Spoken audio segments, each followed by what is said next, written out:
Hello, welcome back to the workshop, and welcome back to the scrap guitar build for the great guitar Buildoff. Last we left, we finalized the fretboard. Got it all nice and square and all shaped off.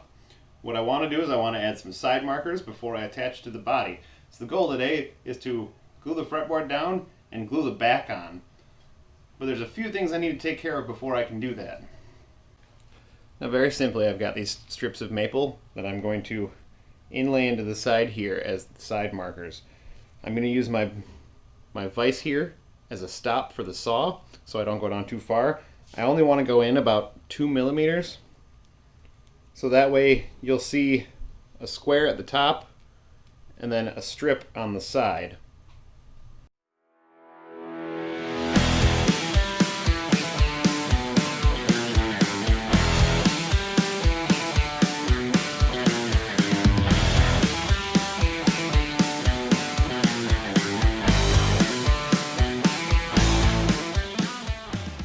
And so we're going to end up with something like that.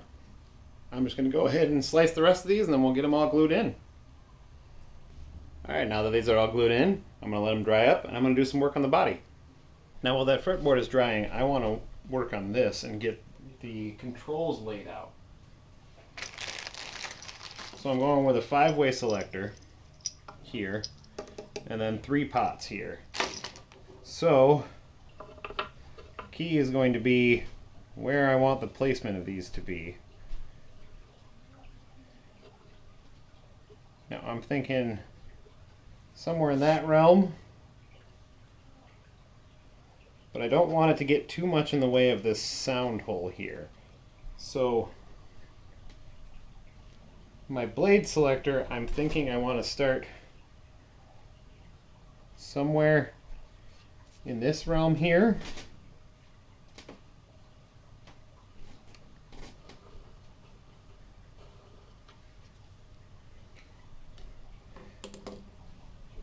And then that'll give me a good starting point for where I want to put the rest of my controls.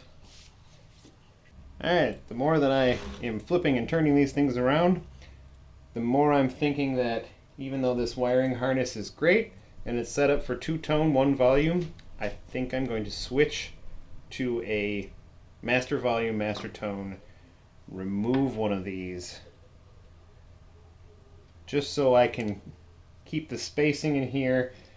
And if there's one thing I hate, is things being too clustered. So I think I'm going to move that 5-way switch to between these two here, somewhere in this area, and just leave them spaced out so that they're not running into each other.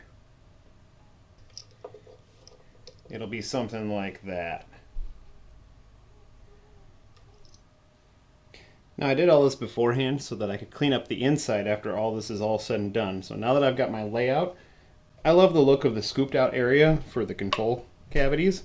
So I'm going to go ahead and route those out.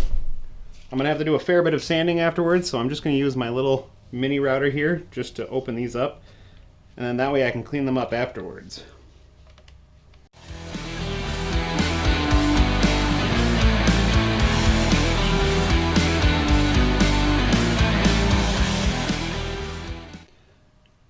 And then this way the knobs are just recessed a little bit, giving it a cleaner look.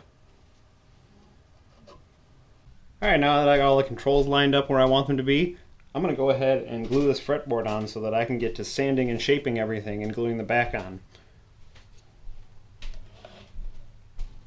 When I do fretboards, I like to mask off where the truss rod is, just so you don't get any gunk in your truss rod. And then I just take a knife and I cut it off where any of that excess is going to be.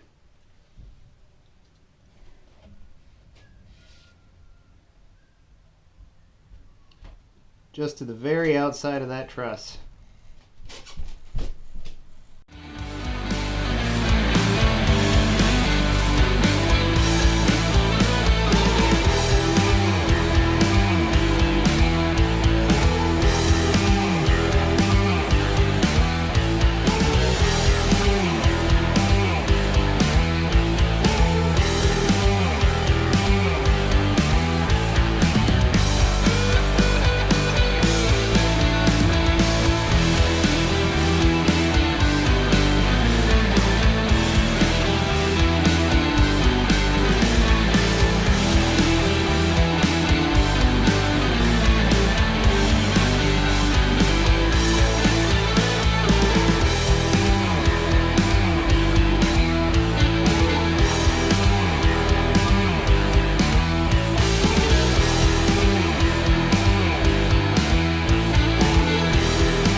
I'm going to let that dry up, and then that'll give me the profile to be able to shape the sides of the neck.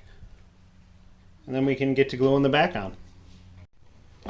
Alright, at this point is when I get real excited. We're looking like a guitar. It feels like a guitar. Now at this point I could shape the neck, but I want to make sure that I get that transition between the neck and the back nice and smooth. So I'm actually going to go ahead and glue the back on first. So I've sanded down everything nice and smooth on the inside here. Left myself plenty of room to sand away. So all that's left is to glue it together.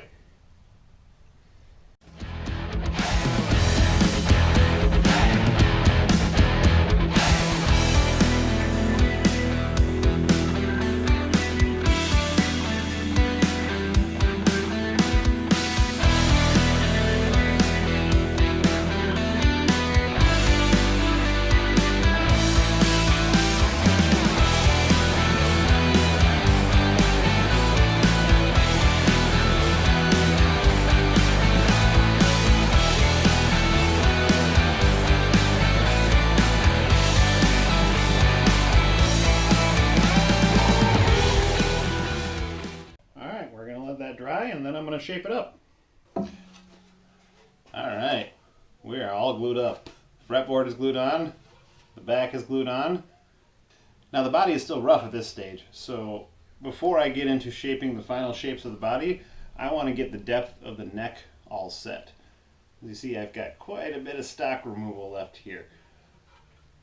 In the end, I want to end up about 19 to 20 millimeters or 3/4 of an inch at the first fret, and about 20 to 21 around the 12th fret, which is going to give me about 0.8 of an inch.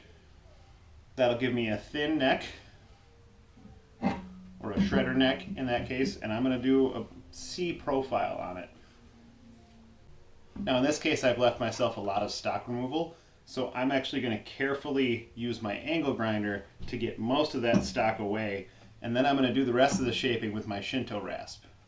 Now before I start doing that, I'm going to make a nice dark line so that I have something to follow while I'm using the angle grinder.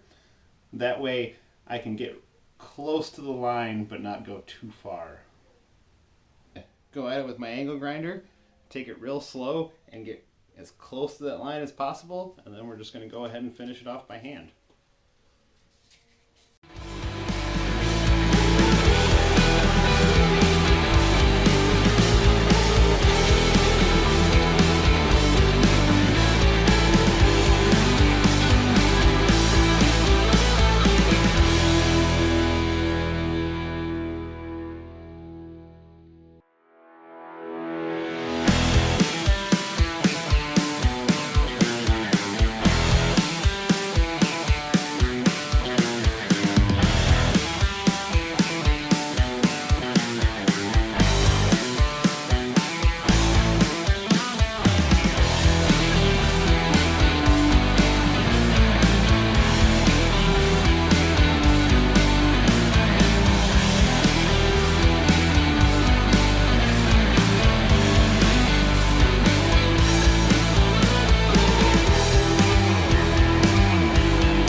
Now as you can see, the angle grinder takes off a lot of material real quickly.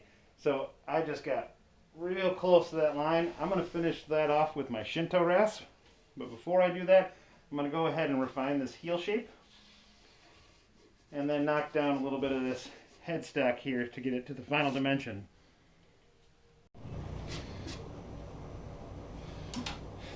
Now very basically, once you're certain everything is perfectly straight across and you are around about where you want to be for your depth. Now you can finish off shaping off the whole neck with the angle grinder if you wanted to, and I've seen many people do that. I prefer to do it by hand. It gives me a lot more control. So So very basically, to do that, I just mark out where my center is. When I'm making sure that everything is flat, that's the point that I'm most concerned about. Staying straight and true. Because when you're knocking down these corners, that's the spot that you're going to leave alone the most. And then very basically, all you do is you divide it into quarters.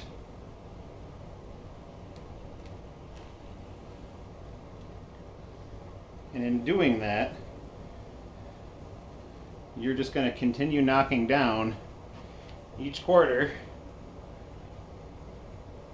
until you get a nice rounded shape.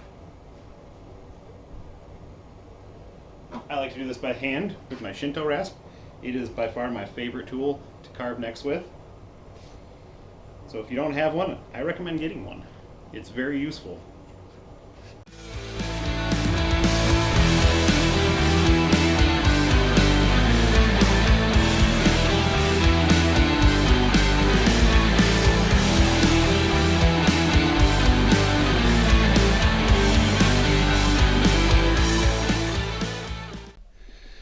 So as you can see, you end up with a flat point right across that one edge. Now I'll do that to the other side, and then all you do is you end up dividing it up again and knocking off the next corner and the next corner until you get a nice profile. And when all is said and done, you'll end up with something like this. Now this is about perfect to where I want it to be. So I'll let the sander clean up the rest of this. Now it's safe to note that when I do divide it, I only go up until about the very edge of the fretboard.